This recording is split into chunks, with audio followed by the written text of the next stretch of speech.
계속해서 룻기 말씀을 함께 나누고 있습니다. 룻기는 사사시대 엘리멜렉이라는 한 가정의 비극으로 시작됩니다. 베들레헴 땅에 큰 흉년이 들어 인생의 위기가 오고 삶의 위기가 찾아왔을 때 한 가장했던 엘리멜렉이 하나님이 대대로 살면서 기업으로 주신 약속의 땅인 이 베들레헴을 떠나서 절대로 함께하지 말고 절대로 가지 말라고 명하신 이방 땅 모함으로 하나님 말씀을 불순종하며 당장 눈앞에 닥친 삶의 흉년을 피해서 이주하게 되는 사건으로 시작합니다. 이렇게 가장인 엘리멜렉은 인생에 큰 흉년이 들었을 때 약속의 땅에서 믿음을 지키기보다도 닥친 흉년을 당장 피하기 위해 하나님의 말씀을 불순종하고 현실을 도피하고 궤도를 이탈하는 우를 범하게 되죠. 그 결과로 인해서 자기 자신은 물론이고 그 자녀들과 그의 가문이 몰락하는 엄청난 비극을 경험하게 됩니다. 이 엘리멜렉 가문의 이 몰락의 비참함을 함축적으로 잘 표현해주고 있는 말씀이 룻기 1장 5절의 말씀이죠. 뭐라고 나옵니까? 5절에 말론과 기럨 두 사람이 다 죽고 그 여인은 두 아들과 남편의 뒤에 남았더라. 이 구절에서 남편이 죽고 뒤에 남겨진 여인, 그죠? 거기에다 믿었던 결혼한 장성한 두 아들 말론과 기럨마저 다 죽고 두 며느리와 함께 홀로 남겨진 이 비운의 여인이 바로 나오미입니다. 나오미. 참 이 나오미를 보면요, 이렇게 불행해지는 것이 기적인 정도로 불행한 여인이 되죠. 가문의 남자는 모두 죽어 씨가 말라버리고요, 당시 사회에 가장 연약하고 약한 존재가 과부예요. 과부. 어린아이나 과부. 그렇게 불쌍한 존재였던 그런 과부로 세 명의 과부로 남게 되죠. 두 며느리와 함께. 만약에 룻기라는 이 하나님의 말씀이 하나님의 말씀에 불순종해서 한 가문이 이렇게 비참하게 몰락했다라는 것을 드라마틱하게 말씀하고자 하는 그러한 이야기라면 여기서 끝내야 되죠. 이 부분이 결론 부분이 돼야 돼요. 거 봐라, 하나님 말씀에 불순종했더니 이렇게 왕창 절망적으로 몰락되는구나 라는 그 교훈으로 준다면 여기서 끝내야 되죠. 이 부분이 결론 부분이 돼야 되는데, 그런데 우리는 뭘 봅니까? 이 부분이 결론 부분이 아니라 이 부분이 바로 서론으로 시작된다는 거예요. 이것은 룻기가 앞으로 어떻게 펼쳐질 것인가를 잘 보여주는 그런 말씀 아니겠습니까? 룻기는 바로 몰락한 비극적인 한 가정이 모든 것이 끝나버린 절망적인 상황 속에서 하나님의 은혜로 어떻게 깊은 절망을 딛고 다시 일어나 소망 가운데 회복되는가를 우리에게 보여주는 아름다운 회복의 이야기라는 거예요. 회복의 이야기. 사실 이것이 바로 복음의 메시지죠. 복음의 메시지죠. 우리 모두가 나오미의 상황처럼 죄로 인해 죽을 수밖에 없는 절망적인 상황에서 예수 그리스도를 통해서 그 속에서 보여진 하나님의 사랑으로 말미암아 이 절망의 죽음에서 구원을 받은 하나님의 자녀로 우리가 회복된 거 아닙니까? 구원은요, 회복이에요. 죄의 종로로 했던 우리가 하나님의 자녀로 회복된 게 구원이에요. 그 회복을 얻게 된 것이 바로 하나님의 은혜죠. 바로 이 회복의 메시지, 모든 희망이 끊어진 절망의 자리에서 하나님의 사랑과 은혜로 말미암아 소망 가운데 다시 일어나는 이 회복의 구원의 메시지가 바로 룻기서예요.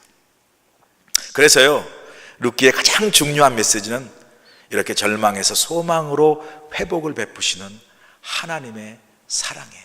하나님의 사랑과 은혜. 이 하나님의 사랑을 히브리 말로 헤세드라고 해요. 헤세드.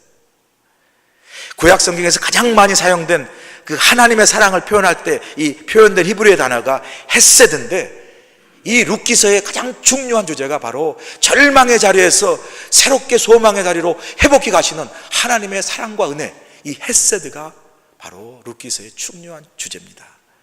헤세드.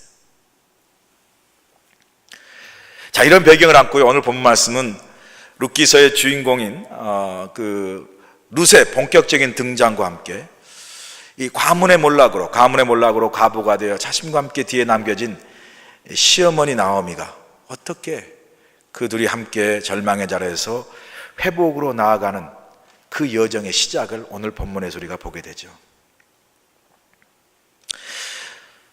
오늘 말씀 속에 본격적으로 등장하는 나오미와 룻이죠. 인생의 흉년과 위기 속에서 가문이 몰락됐는데 어떻게 그 몰락된 절망의 그 자리, 수렁 속에서 다시 하나님이 그 인생을 새롭게 회복해 가시는 그 회복의 여정을 우리가 보면서 어떻게 우리 인생도 이러한 어려움과 절망과 고난의 상황 속에서 새롭게 회복해 갈 수 있는 그러한 그 비결을 우리가 오늘 함께 이 말씀을 통해서 보기를 원합니다. 가문의 몰락으로 무너진 나오미의 인생이, 모든 것이 무너진 나오미의 인생이 회복을 향한 긴 여정의 첫 출발이 오늘 본문 6절의 말씀이에요. 그 여인이 모압 지방에서 여호와께서 자기 백성을 돌보시사 그들에게 양식을 주셨담을 듣고 이에 두 며느리와 함께 일어나 모압 지방에서 돌아오려 하려. 이 구절이 바로 회복의 긴 여정의 첫 출발입니다. 첫 출발이에요. 이 구절에서 비운의 여인인 나오미가 무엇을 들었다고 이야기합니까? 바로 이스라엘의 회복의 소식을 들은 거예요. 이 소식은 나오미가 하나님께로 직접 말씀하신 음성으로 들은 것이 아니라 들려오는 소문을 통하여서 두고 떠나온 고향 베들레헴이 더 이상 흉년으로 고통받는 그런 그 땅이 아니라 이제 그곳에 양식이 풍성한 회복이 일어났다는 소식을 들은 거죠. 근데 여기 흥미로운 것은 흉년이 들었던 이스라엘 베들레헴 땅에 먹을 양식이 풍성해진 그 회복의 소식을 소문으로 들은 나오미가 그 회복의 사건을 어떻게 해석하고 있냐면 하나님이 자기 백성을 돌보신 사건으로 해석하고 있는 거예요. 이게 아주 흥미로운 겁니다. 그저 세상 사람들은 그저 그해 가뭄이나 태풍으로 곡식 농사가 흉년이 들었다가 올해는 날씨가 좋아서 농작물이 잘 되어 양식이 풍성해졌나 보다라고 그렇게 간단히 넘어 생각할 수 있어요. 그러나 나오미는 베들레헴의 그 회복의 사건을 그저 우연이나 단순한 자연적인 현상으로 보지 않고 그 회복의 소문을 들었을 때 그 회복이 하나님이 자기 백성을 돌보시는 사건으로 해석하고 있는 걸 볼 수 있죠. 이건 뭘 말합니까? 나오미가 그 사건을 단순한 사건으로 보지 않고 영적인 민감성을 가지고 믿음으로 그 사건을 지금 해석하고 있다는 것을 우리가 볼 수 있어요. 무엇을 말씀합니까, 여러분? 회복으로 나아가는 첫 번째 중요한 비결은요, 우리 삶 속에 일어난 일들을 영적인 민감성을 가지고 믿음의 눈으로 바라볼 수 있어야 된다는 거예요. 영적인 민감성을 가지고 내 삶 속에 혹은 내 주위에 일어난 여러 상황과 사건 속에서 하나님이 내게 말씀하신 메시지를 영적인 눈으로 바라보고 믿음의 관점에서 그 상황과 사건들을 해석할 수 있는 영적인 민감성을 가지는 것이 회복의 중요한 첫 출발이라는 거죠. 그렇게 할 때 현실의 어려움과 고난을 피해 현실을 도피하거나 숨거나 안주하지 않고 혹은 좌절과 절망 속에 주저하지 않고 그런 상황 속에서 내게 주신 메시지를 발견하고 진정한 회복을 향한 변화의 첫걸음을 뗄 수가 있는 것이기 때문에 그렇습니다. 그러므로 여러분, 믿음은요, 해석입니다. 믿음은 해석이에요. 이렇게 내가 영적 민감성을 가지고 믿음으로 하나님이 내게 주신 사건들을 해석할 때 내가 지금 이 상황 속에서 무엇을 어떻게 하는 것이 하나님이 내게 원하시는 것이고 하나님이 기뻐하시는 것인가를 이 믿음의 눈을 가지고 우리 상황을 해석할 때 그때 알 수가 있는 거예요. 이렇게 믿음의 바른 해석이 일어날 때 우리가 그 바른 해석 속에서 회복을 향한 첫 발걸음을 뗄 수 있는 것이죠. 나오미가 영적인 민감성을 가지고요, 자신의 삶 속에 일어난 사건과 상황을 영적인 눈을 가지고 해석하는 장면을 또 볼 수가 있는데 그게 본문 13절의 말씀이에요. 본문 13절의 말씀 보시면 이렇게 말씀하고 있죠. 너희가 어찌 그들이 잘하기를 기다리겠으며 어찌 남편 없이 지내겠다고 결심하겠느냐? 내 딸들아, 그렇지 아니하리라. 여호와의 손이 나를 치셨으므로 나는 너희로 말미암아 더욱 마음이 아프다. 이렇게 말씀하죠. 이 구절에서요, 이 구절은 뭐냐면 시어머니 나오미가 지금 이제 두 며느리 룻과 오르바가 자신과 함께 시어머니 고향 베들레헴으로 같이 따라갔겠다고 나서니까 며느리들에게 그렇게 하지 말라, 그렇게 하지 말라. 내 딸들아 그렇지 아니하리라. 그 말은 내 딸들아 그렇게 하지 말라라고 이야기하는 거죠. 그런데 이 구절에서 주목되는 구절이 뭐냐면 여호와의 손이 나를 치셨으므로, 이 말이에요. 여호와의 손이 나를 치셨으므로. 나오미는 지금 자신이 처한 비참한 상황, 남편이 죽고 장성한 두 아들마저 죽어 젊은 두 며느리들이 자기처럼 과부가 된 것을 마음 아프게 생각하면서 자신이 처한 이 상황, 이 몰락한 가문의 상황을 어떻게 해석하고 있냐면 여호와의 손이 나를 치신 것이다, 여호와께서 나를 벌하신 사건으로 해석하고 있는 거예요. 그저 내 인생에 왜 이렇게 재수가 없고 내 인생의 팔자가 이렇게 기구하고 센가, 이 한 많고 불행한 인생 하면서 넋두리 하고 있는 것이 아니라 그 절망적인 상황 속에서 내가 이런 상황을 경험한 것이 하나님을 떠난 결과로 하나님 나를 채찍질 하시는구나 라는 영적인 눈을 가지고 믿음으로 자기 상황을 해석하고 있다는 거예요. 이렇게 나오미처럼요, 영적인 민감성을 가지고 내 삶 속에 혹은 내 주위에 일어난 여러 상황과 사건 속에서 하나님께 내게 말씀하신 메시지를 영적인 눈으로 믿음의 관점으로 해석할 수 있을 때, 그 다음에 내가 그 상황 속에서 무엇을 어떻게 해야 하는가의 행동의 다음 단계가 나올 수 있는 거예요. 내 인생이 그렇게 할 때 현실의 어려움과 고난 속에서도 주저하지 않고 진정한 회복을 향한 변화의 첫걸음을 뗄 수 있는 거죠. 그래서 여러분, 하나님은요 여러 상황과 사건을 통해서 우리에게 말씀하세요. 히브리서 11장 1절 2절에 보면 이렇게 말씀합니다. 옛적의 선지자를 통하여 여러 부분과 여러 모양으로 우리 조상들에게 말씀하신 하나님이 이 모든 날 마지막에는 아들을 통하여 우리에게 말씀하신다. 우리에게 말씀하신다. 하나님은 지금도 우리의 삶 속에서 환경을 통해서, 사건을 통해서, 말씀과 기도를 통해서, 사람을 통해서 여러 부분과 여러 모양으로 우리들에게 하나님의 뜻과 계획을 말씀해 주시고 계세요. 얼마 전에 제 집사람이 제게 꿈 이야기를 했어요. 그 꿈에 이제 이번에 이런 꿈 같은데 참 너무나 생생하게 꿈을 꿨다고 하면서 이런 이야기를 해요. 그런 말을 들으면서 그렇게 하면서 그 꿈이 무엇인가를 지금 이렇게 생각하고 기도하고 있다고 이야기하면서 꿈 이야기를 해요. 같이 듣고 글쎄 그게 뭘까라는 생각을 하면서 이제 나눈 적이 있어요.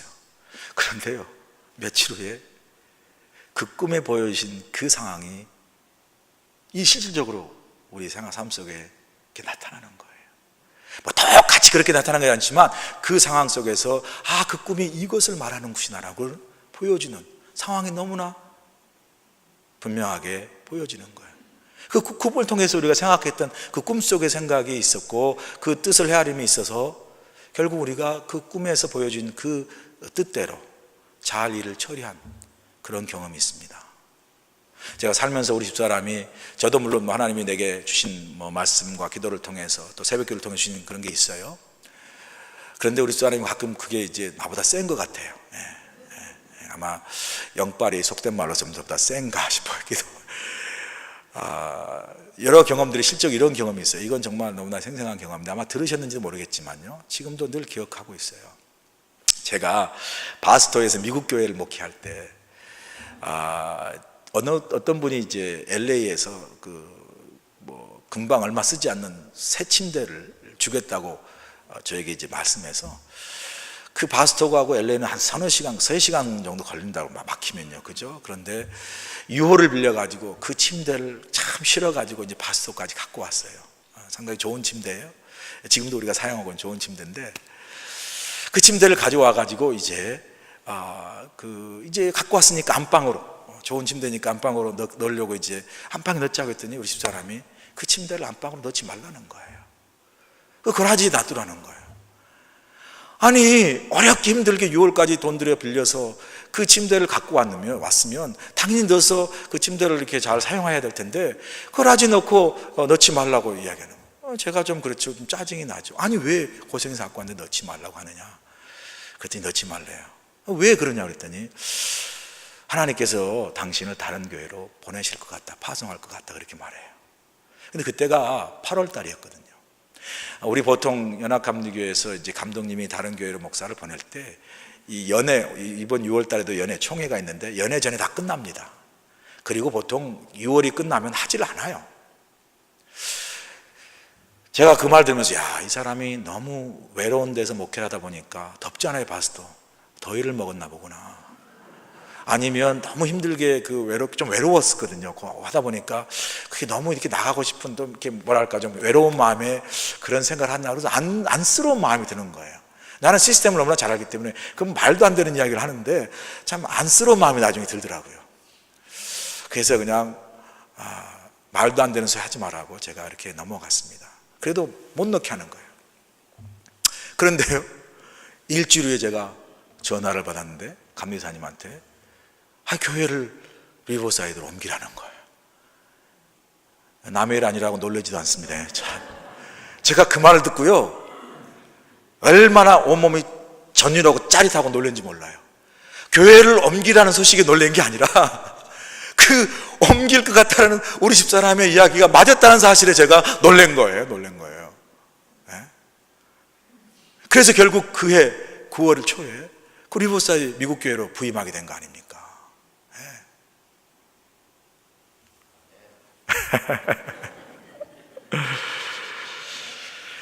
하나님은요 한 가지 우리 집사람이나 저의 가정에만 우리들에게만 있는 그러한 그 하나님의 말씀하심이 아니겠죠. 하나님 우리 모두에게 지금도 삶의 여러 부분과 여러 모양으로 우리에게 말씀하세요. 영적인 민감성을 가지고 내 삶에 일어난 사건과 상황들을 믿음으로 해석할 때 하나님께서 우리에게 주신 메시지를 그 뜻을 여러분 발견할 수가 있습니다. 그럴 때 그 주어진 상황 속에서 내 뜻과 내 생각과 내 계획과 내 방법이 아니라 하나님이 원하시는 뜻과 방법대로 그 모든 상황을 결정할 수 있는 큰 도움을 그 영적 민감성에서 발견한 하나님 뜻에서 우리가 찾을 수 있는 거예요.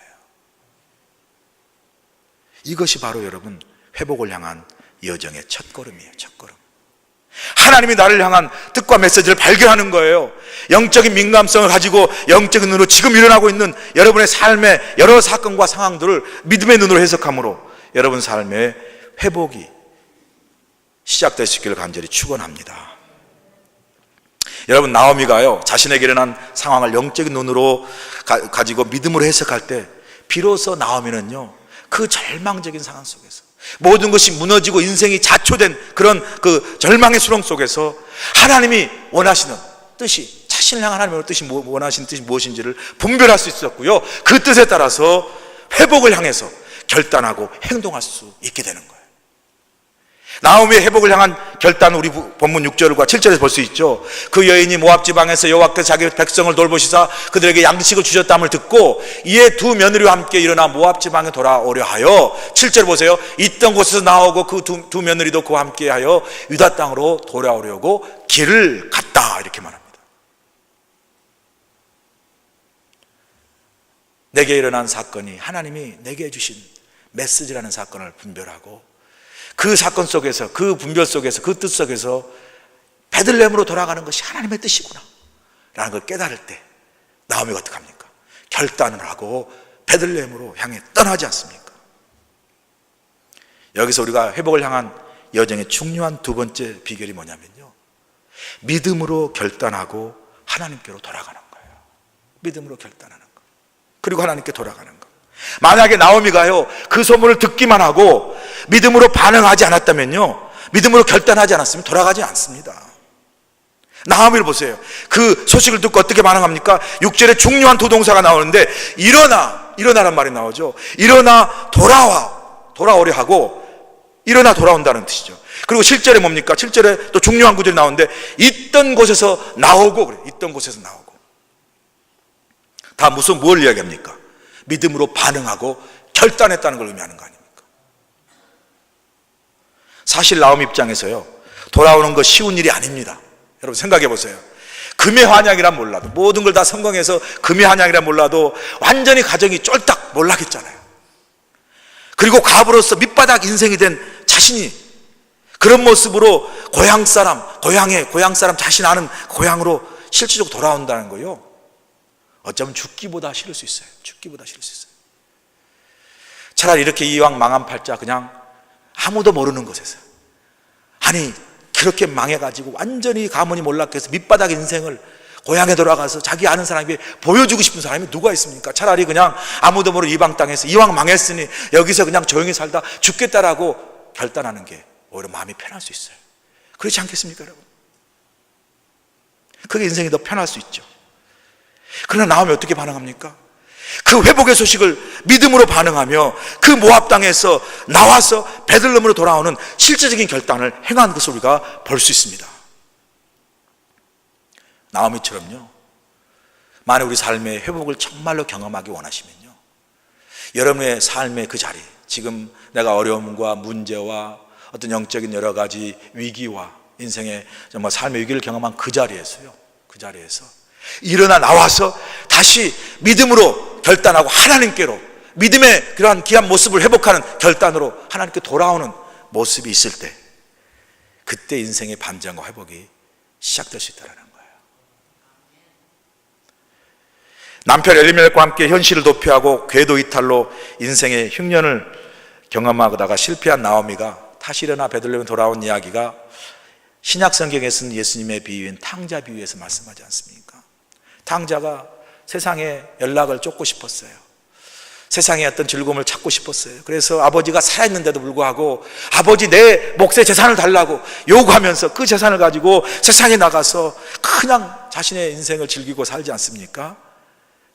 그러다가 갑자기 모든 것이 다 떨어지고 아무것도 남지 않았을 때 인생의 심한 흉년과 기근을 만나죠. 다 잃어버리고 어디까지 인생의 밑바닥으로 내려갑니까? 돼지 우리 속에서 돼지가 먹는 쥐염염매를 먹는 인생의 밑바닥인 절망적인 상황까지 떨어져 버리죠.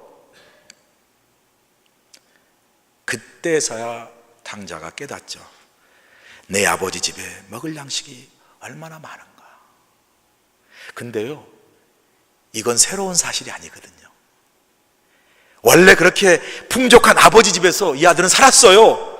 그런데 그때는 자신이 얼마나 그 아버지의 사랑과 보호 아래 돌봄 아래 살고 있다는 사실을 알지 못한 것이죠. 깨닫지 못한 것입니다. 그러다가 세상을 기웃거리고 그 돈을 가지고 흥청망청 살다가 모든 것이 다 망하고 인생 밑바닥에 갔을 때, 인생 흉년을 경험했을 때, 그때서 그 흉년과 위기 속에서 깨닫게 되는 거죠. 영적인 눈으로, 믿음의 눈으로 바라보니까 내가 그때 아버지 집에 있었던 것이 가장 모든 것이 풍족하고 행복한 것이었구나. 영적인 눈으로 바라보지 않고 그때 바라봤을 때는 아버지 집이 너무 지루하고 이렇게 나 못 삽니다라고 했던 그 아버지 집이 삶의 위기 속에서 다시 그 상황을 영적인 눈으로 해석하고 믿음의 눈으로 바라보니까 예전에 있었던 아버지 집이 가장 행복했던 것이고, 예전에 있던 아버지 집이 가장 먹을 것이 풍성했던 그런 집이라는 것을 깨닫게 되는 거예요. 깨닫게 되는 거예요. 이렇게 깨닫게 된 순간 성경에 보니까 그가 자리에서 일어나서 아버지 집으로 향했다라고 말합니다. 아버지 집으로. 여러분, 하나님의 은혜는요, 우리의 고난과 실패한 인생을 붙잡고 그걸 회복하시는 것도 하나님의 은혜죠. 근데 더 큰 은혜가 뭔지 아세요? 더 큰 은혜 뭔지, 내가 경험하고 있는 이 삶의 어려움과 고난이 하나님이 나를 향해서 주시는 하나님의 어떤 채찍과 연단과 메시지라는 사실을 깨달아 아는 것이 더 큰 은혜예요. 그게 더 큰 축복입니다. 하나님은 우리의 삶 속에서 고난과 어려움 속에서 우리를 회복하기를 원하시는데, 그것을 믿음의 눈과 영적인 눈으로 바라보지 못하고 그것이 나를 향한 하나님의 손길임을 깨닫지 못할 때는요, 그런 하나님의 역사 속에서도 나는 회복을 경험할 수가 없는 거예요. 이 깨닫게 되는 거 얼마나 큰 축복인지 몰라요. 여러분 삶 속에 이런 하나님의 은혜를 깨달을 수 있는 은혜가 있기를 간절히 축원합니다. 그래서 말합니다. 성공한 사람은 실패한 사람보다 덜 실패한 것이 아니라 많이 실패했지만 그 실패로부터 더 많이 배우고 깨닫는 사람입니다. 할렐루야. 이게 바로 실패 속에서 깨닫게 되는, 그래서 회복을 경험하는 축복과 은혜죠. 우리 자신 한번 돌아보세요. 나는 지금 어디에 있는가? 혹시 내 삶에 어려움과 흉년과 기근이 찾아왔습니까? 영적인 무기력을 경험합니까? 그러면 지금 내가 있던 그 자리에서 일어나서 다시 주님께로 돌아와. 그럴 때 비로소 우리는 다시 한번 내 삶의 믿음의 무기력과 영적인 침체에서 일어나서 다시 하나님이 주신 은혜로 회복되는 역사를 경험하게 될 줄로 믿습니다.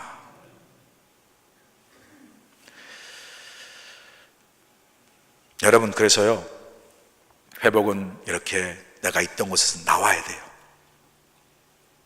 생각해 보세요. 6절에 보면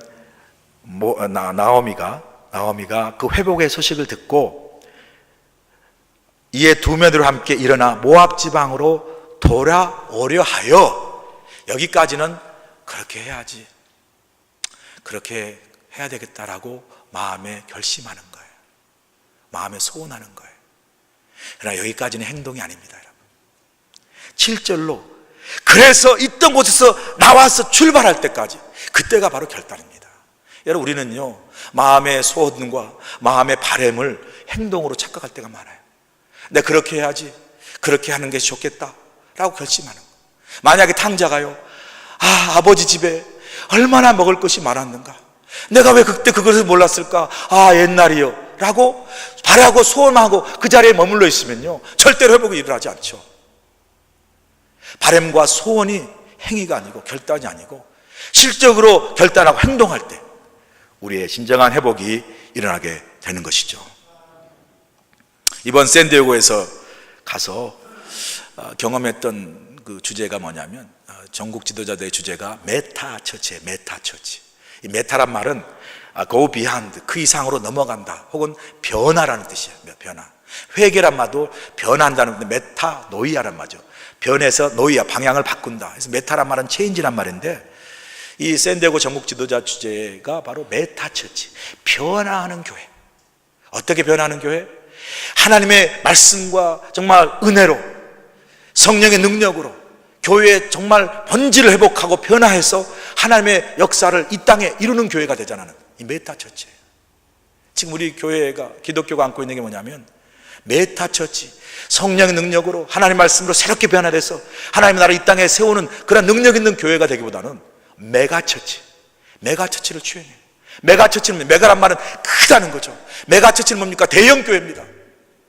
대형교회를 추구하고 양적인 성장만을 추구하다 보니까 정말 그 안에 있어야 할 그 복음의 능력과 교회로서의 정말 하나님의 복음의 수준성을 잃어버리고 세상의 성장지향적인 그런 가치관을 따라가다 보니까 교회가 양쪽으로는 커져질지 몰라도 세상에 영향을 주고 거룩한 영향을 주고 세상을 변화시키는 메타처치로서의 교회 능력을 잃어버리는 거예요.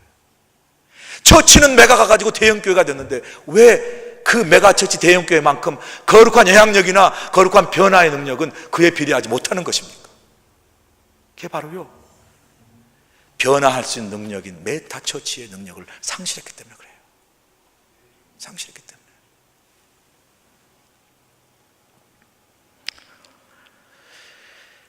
박근혜 대통령이 요즘 많이 힘들어하죠. 정치 이야기를 하고 싶은 건 아닌데 많이 힘들어요. 이번에 안대희 국무총리도 개혁지향적으로 세월호 침몰 사건으로 나라를 한번 바꿔보자, 변화시켜보자, 이래서는 안 되겠다 라고 바꿔보자고 청렴하다고 세운 국무총리 후보자가 낙마했잖아요. 저는 한국에 그렇게 범죄 집단, 마피아가 그렇게 많은지 몰랐어요. 요즘 관피아, 법피아, 해피아, 왜 그렇게 마피아가 많아요? 관피아는 관료 마피아, 법피아는 법관, 법료 마피아, 해피아는 해경 마피아. 와유, 참.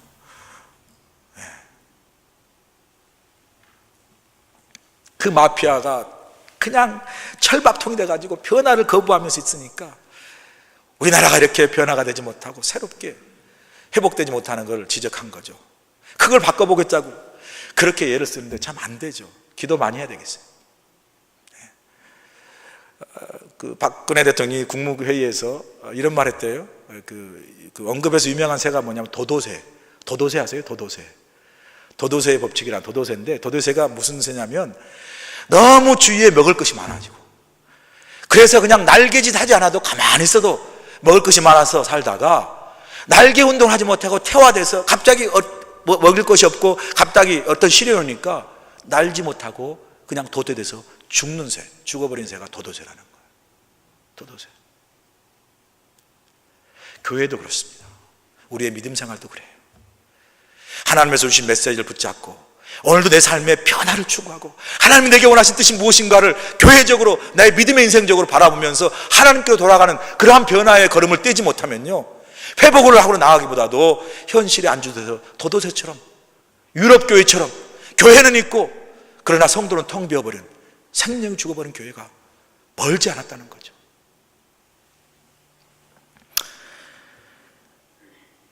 주님께로 믿음의 결단으로 하나님을 향하여 나아가는 회복을 경험함으로 여러분 삶의 우리 교회에 진정한 변화의 능력을 일으키는 회복의 역사를 간절히 축원합니다.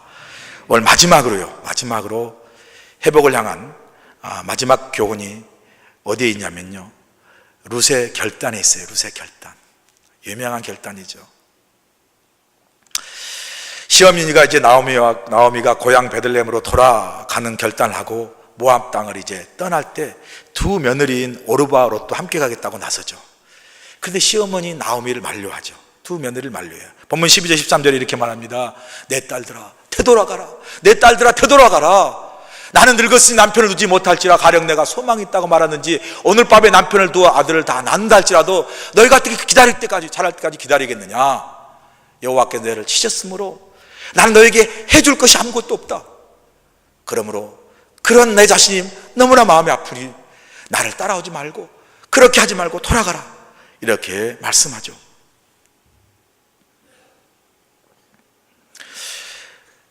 그럴 때 나오미의 당부로 오르바는 어떡합니까?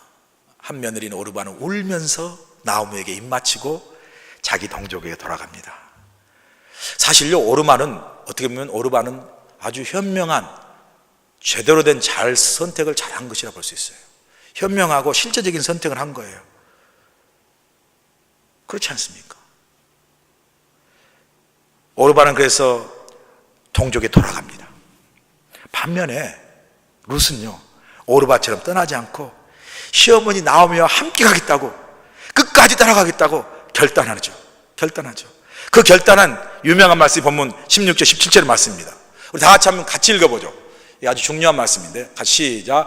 룻이 이르되 내게 어머니를 떠나며 어머니를 따르지 말고 돌아가라 강건하지 마옵소서.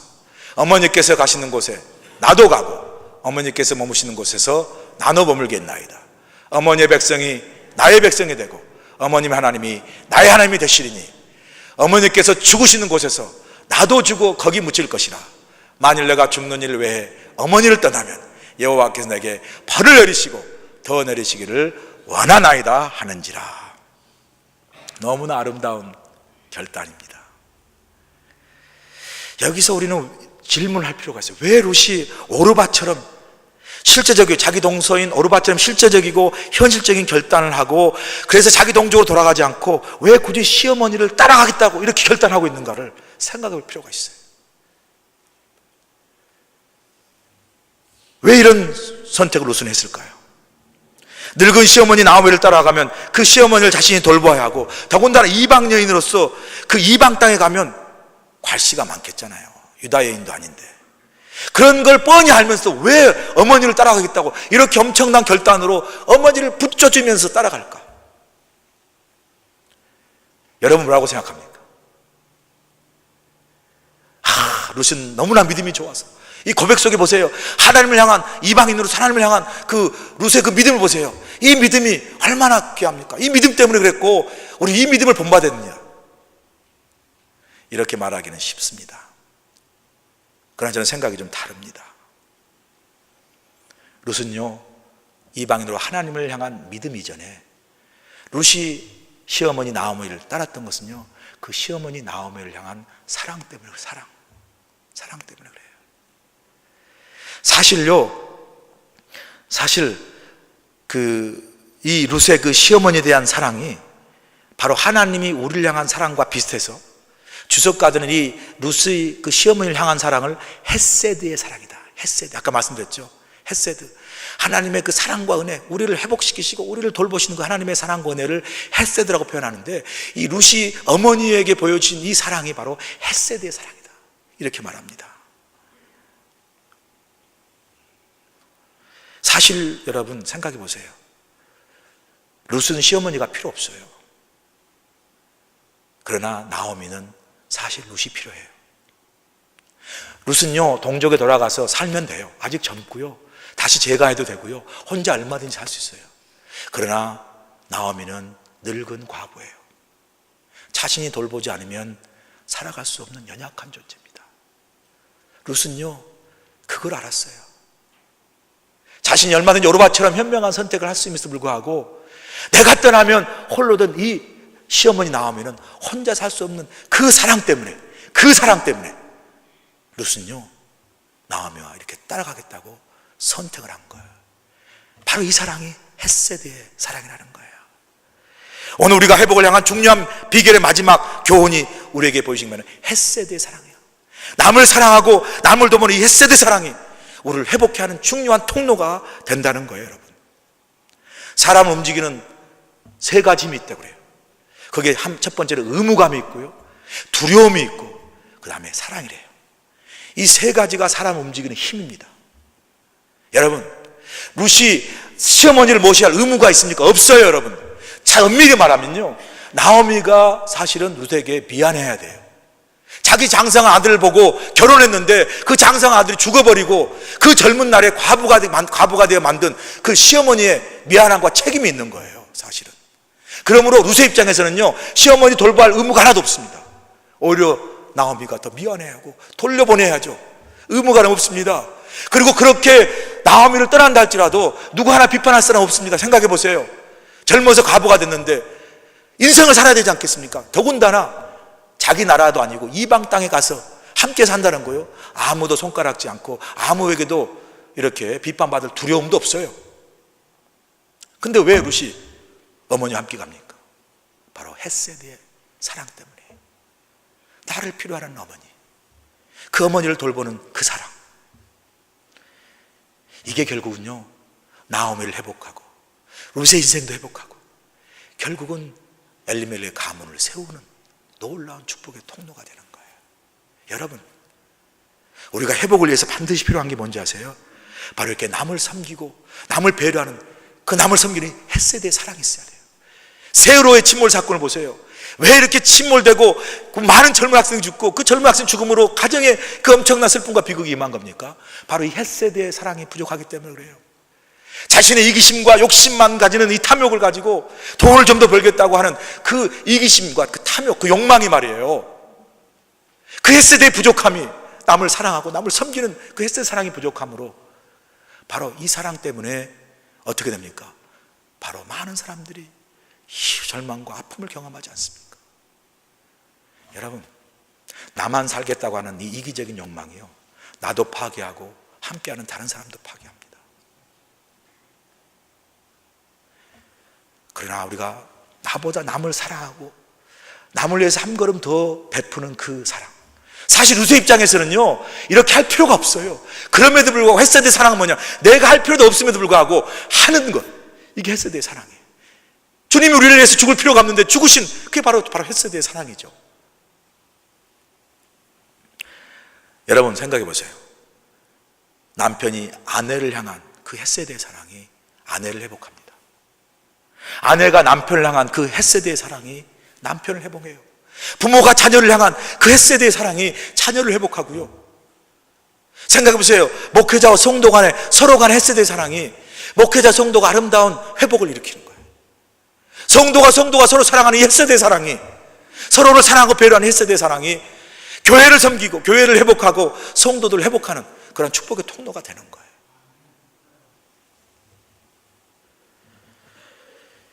우리가 회복을 꿈꿉니다. 내 삶이 어렵고 힘들 때 회복을 꿈꿉니다. 내 삶에 위기가 왔을 때 회복을 향해 나아가기를 소원합니다. 오늘도 여러분의 삶의 자리를 한번 돌아보시고요, 여러분 삶에 어려운 문제가 고난이 있고 회복이 필요하시다면 오늘도 주신 말씀대로 햇세대 사랑을 가지고 그리고 믿음의 결단을 가지고 하나님께 돌아가면서 모든 나의 삶의 상황을 영적으로 해석하며 나아가는 회복을 향해 귀한 걸음을 뛰어 회복을 경험하신 여러분 되시길 주님을 간절히 축원합니다. 기도하시겠습니다. 아버지 하나님 감사합니다. 오늘도 룻기를 통하여 회복을 향한 여정의 귀한 비결을 배우게 하시니 감사합니다. 우리 삶의 어려움과 침체와 낙심과 위기와 삶의 흉년을 경험하고 있습니까? 내게 뭔가 회복이 필요한 아버지 하나님 삶의 갈급함이 있습니까? 오늘도 주신 말씀대로 다시 한번 우리 사건 속에서 하나님 내게 주신 메시지를 영적으로 바라보게 하시고 하나님 다시 한번 우리가 있는 그 자리에 일어나 주님께로 돌아가는 믿음의 회복의 결단 있게 도와주시고 아버지 하나님 오늘도 나만 생각하지 않고 함께하는 다른 사람을 햇세대 사랑으로 나아가 회복을 삶의 축복으로 경험할 수 있는 우리 교회의 축복으로 경험할 수 있는 우리 모두가 되는 하나님 축복하여 주시옵소서. 예수님의 귀하심으로 기도하옵나이다. 아멘.